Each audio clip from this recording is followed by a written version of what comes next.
Matthew 1:23. Behold, the virgin shall conceive and bear a son, and they shall call his name Emmanuel, which means God with us. I want to start this brief Christmas Eve message in a strange place by talking to you about a heretic. His name was Nestorius. He was born in what we know today as Turkey toward the end of the 4th century. He died in Egypt around 451. He was consecrated the bishop of Constantinople. Constantinople. Why they changed it, I can't say. I guess they liked it better that way. Changed it in 428. He became the bishop of Constantinople, but by 431, he was no longer bishop, and his teaching had been condemned by the ecumenical council at Ephesus in 431. It's unclear whether Nestorius taught everything that has come down to us in church history with the label Nestorian. What is clear is that he was not very careful about his theology. He did not acquit himself very well to defend his views, and his views brought to light an important matter that has everything to do with Christmas. The crisis began on November 22, 428, when one of Nestorius' chaplains preached a message in which he objected to the title, and here's the title, it's a Greek word, Theotokos. You can hear at the front end of that, theos, theology. Theos is the Greek word for God. Theotokos means God-bearer. It wasn't a title for Jesus, it was a title given to Mary, and it had long been in use. It was popular to refer to Mary as Theotokos. Nestorius' chaplain preached a message against this, and Nestorius then supported his chaplain, and on Christmas Day, these many centuries ago, he began a series of sermons arguing that Mary was not Theotokos. And this set in motion a series of controversies which resulted in Nestorius losing his position in the church and becoming one of the most well-known heretics in the history of the church. Now, before we look a little bit at why this was such an important controversy and what has to do with Christmas, I wonder just in your own head what you would think. Right or wrong? Now, you already know he's the heretic, so you don't want to side with him, but right or wrong, should we call Mary the God-bearer? Well, Nestorius was concerned, and he perhaps had some right to be concerned. It was a popular designation for the Virgin Mary, and as we'll see in a moment, I want to argue that God-bearer is in fact an appropriate title for Mary, but only if the emphasis is upon Mary's son, not that we pay some sort of homage to Mary. And it was very easy in Nestorius' day, and you can see how it'd be easy today, to take a step from Mary, the Mother of God, to Mary, the Divine Mother of God. That for some, it became a title that allowed them to worship Mary, which is idolatry. So Nestorius feared that Theotokos was leading to a kind of deification, making Mary into some sort of goddess. That was one concern. But he also had a Christological concern. He could acknowledge that Mary gave birth to someone, okay, and that the someone she gave birth to was Jesus of Nazareth. But he reckoned that she gave birth to only the human nature of Christ. Because, after all, he thought, how can the divine nature be born? That doesn't even make sense. Divinity, by definition, is eternal. It can't be birthed. So Mary, he figured, was the mother of Jesus, but we should not call her the God-bearer, not the mother of God. How can that be? If God was born, then doesn't that mean God had a beginning? And if God had a beginning, doesn't that mean that God is a creature? And if we're singing songs and gathering tonight to worship a creature, isn't that idolatry? Isn't that a violation of the first and the second commandment? And so Nestorius' solution, or at least the solution that got attached to his name, was to argue for a dividing wall between the two natures, the human nature and the divine nature. He believed that Jesus was the Son of God, and he believed that the Son was a man. But here's where it gets tricky. He believed that Mary was sort of the mother of one half of Jesus, not the other. So she brought forth a man, Jesus, and accompanied, sort of next to him, was this divine logos, this divine word, this principle of divinity.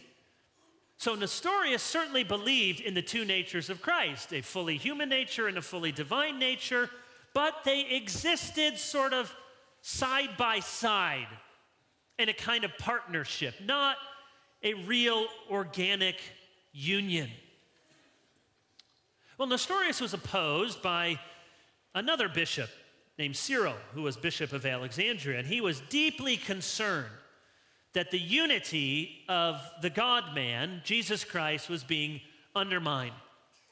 And against Nestorius, Cyril made two main arguments. One, he reasoned that if Mary is not Theotokos, if we can't call her the God-bearer, then you don't really have the incarnation of God, but rather you have a man being born with some sort of God principle. And if that's the case, then might other people be born, a very supernatural sort of human being who has a kind of infused God principle? And if Mary was not the God bearer, then the incarnation must be something different than God becoming man. It's not really God becoming man, it's sort of God coming alongside man. And then you don't really have just one person, Jesus Christ. And if you don't have that, then how in the world can God really be with us? See, the difference may seem like it's just a matter of degree, but Nestorianism ends up making too little of Jesus because it's sort of a man with God next to him. And then it makes too much of us because then maybe we could be human beings with the same sort of God principle next to us, just like Jesus. So that was one argument. Here's the second one.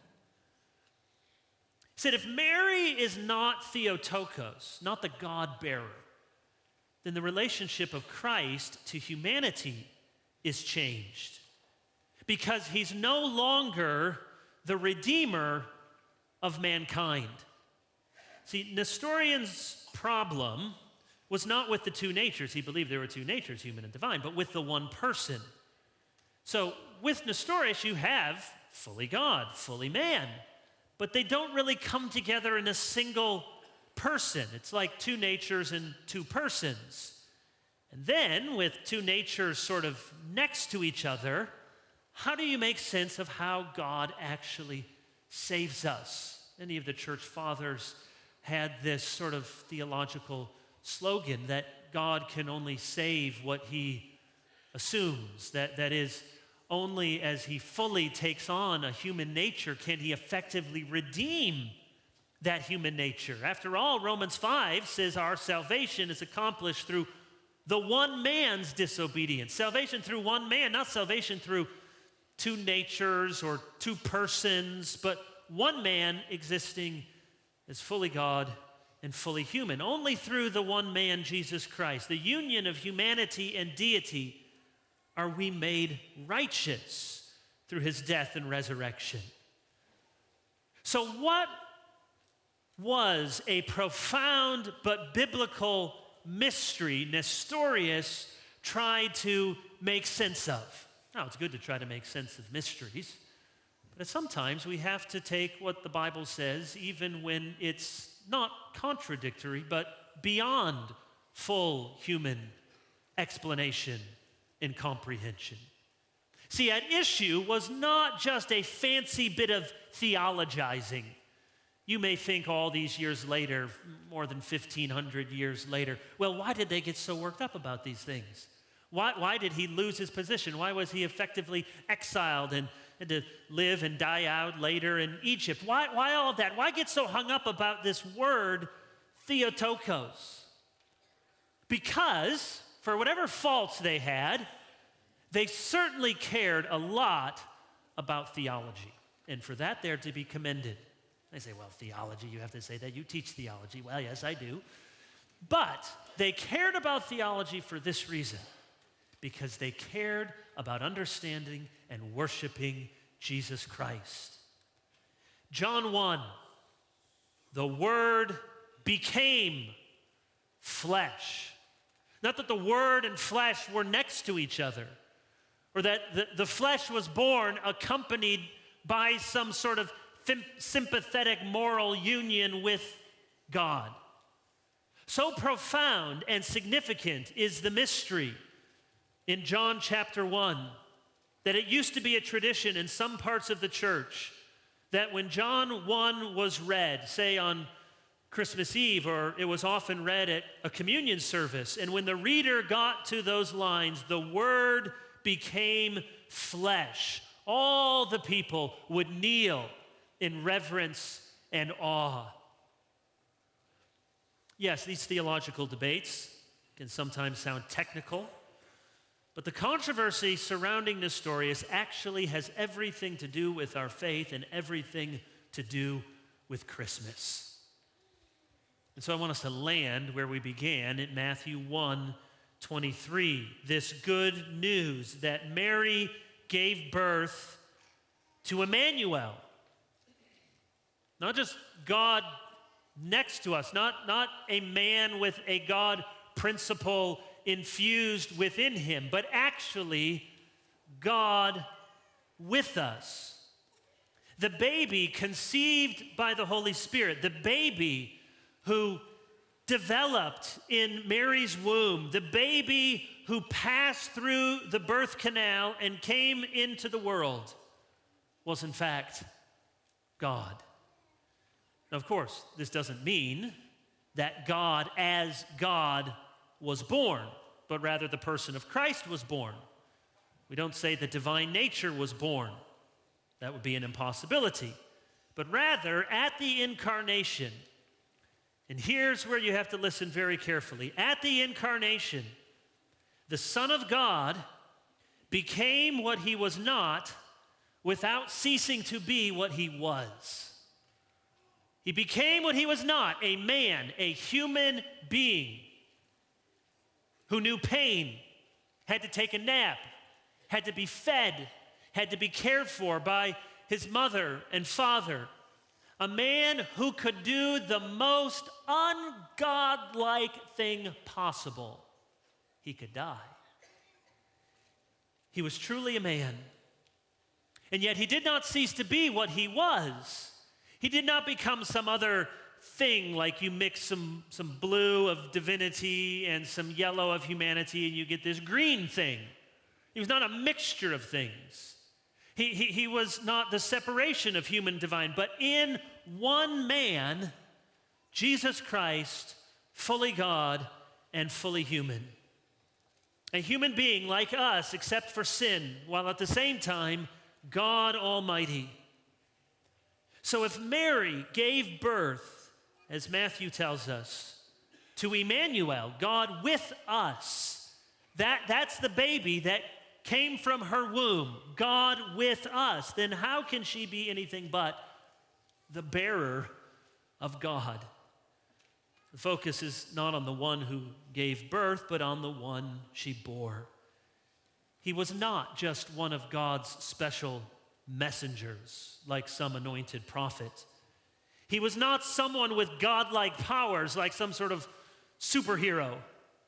He was not like one of the Greek or the Roman gods, who was one of many gods in competition with others, great powers, but great failures, fickle.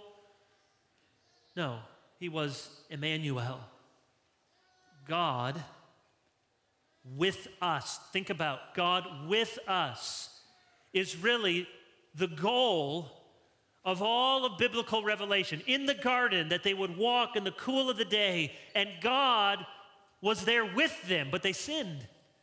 And they were kicked out. East of Eden, a flaming sword, guardian angels. They can't go back. The rest of the story is about how God can once again dwell with an unholy people. How do we get God with us? The aim of the tabernacle was there as the 12 tents would be north, east, west, and south, and there in the middle would be the tabernacle, and inside the dividing wall, there in the Holy of Holies, there upon the mercy seat of the Ark of the Covenant, and once a year as the glory cloud would descend, God would dwell in the midst of them. The hope of the promised land was that it would be like a Garden of Eden. It wasn't actually flowing with milk and honey, but that was the depiction of it, because it was to be like a new Eden. And what made it like a garden paradise? Because God was supposed to be there in the midst of them. But just like Adam and Eve in the garden, what did God's people do? They sinned. So they're sent out where? To the east, to Babylon, to captivity, so that God might later bring them back. It's the story of human history, and it's the story of each one of your lives, and it's the story of my life, of sin, of rebellion, of being kicked out east of Eden, of wondering how in the world will we have this garden paradise restored, until one day this man comes, and he is the literal skene, the tabernacle, the glory cloud dwelling among us. The Word became flesh, and he dwelt among us. And we will call his name Emmanuel, because what they had in the garden, what they wanted with the tabernacle and the temple, what the promised land was prefiguring, what the church is supposed to be about, is God with us. That's the hope of the universe. You see, all of these heresies from the early church, they somehow severed the bridge that was supposed to go between God and man. Arianism was the heresy that said, well, Christ was only like God, so the bridge went all the way to man and didn't go all the way to God. There was another group of heresies called Docetism, meaning seems like, and it said that Christ only seemed like he was human. He was God, but it only seemed human. So there you have the bridge all the way to the God side, doesn't quite go all the way to the human side. Nestorianism has fully God, fully human, but the bridge doesn't quite meet in the middle. There's a fourth group named after a man, Eutychus, Eutychianism. And it so combined the humanity and the deity of Christ that it was all jumbled together. It became a third thing, a tertium quid. The blue and the yellow makes green, so it was human and divine, but it didn't quite actually touch human. It didn't quite actually touch divine. It was a bridge that didn't reach either side. The whole story of Christmas is about finally a bridge that will all the way reach to humanity and all the way reach to divinity, and no gaps in between. And of course, the bridge comes to us not in some construction project, but real flesh and bone. All of the fighting and defining of those theological controversies were meant to preserve the simple, eminently biblical truth that this infant that we sing about and worship tonight, Jesus, was and is both God and man. The incarnation is perpetual, sitting on the throne even now. He is fully God and fully man. And as such, it means that Jesus alone can save us from our sins. The only one who can lay a hand on us both. The only one who has the bridge going all the way across, no gaps in between. Fully man, fully God. Maybe you've heard the Christmas story 1,000 times. Maybe you've never really considered it for yourself. Maybe you're hearing these things for the first time tonight. Either way, do not skip over the massive claims made in this one verse and in this one word that Jesus is Emmanuel, God with us. Don't miss what you need And what I need from this Emmanuel, we need Jesus. As the angel said, you shall call his name Jesus, for he will save his people from their sins. I got news for you. First some bad, then some good. Here's the bad news. You're a sinner. You say, no, I'm not. Well, later ask somebody who knows you. If you really want to know, ask someone who's related to you. If you don't think you're a sinner, wait till you get on the other side of all the holiday gatherings and then see how you feel about everyone else and they feel about you. You're a sinner. Here's the good news. There's a Savior, and his name is Jesus, the Christ, Son of Mary, born of a virgin, suffered, died, rose again, seated at the right hand, coming again to judge the living and the dead. And if we worship him and follow him, he will be the Savior for our sins. Let's pray. Gracious Heavenly Father, we give thanks on this Christmas night again for the miracle of the incarnation. May it never, ever grow stale to us. What a mystery.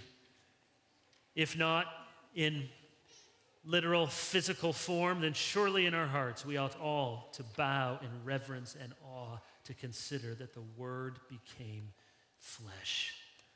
And so we worship, and so we sing Silent Night. Amen.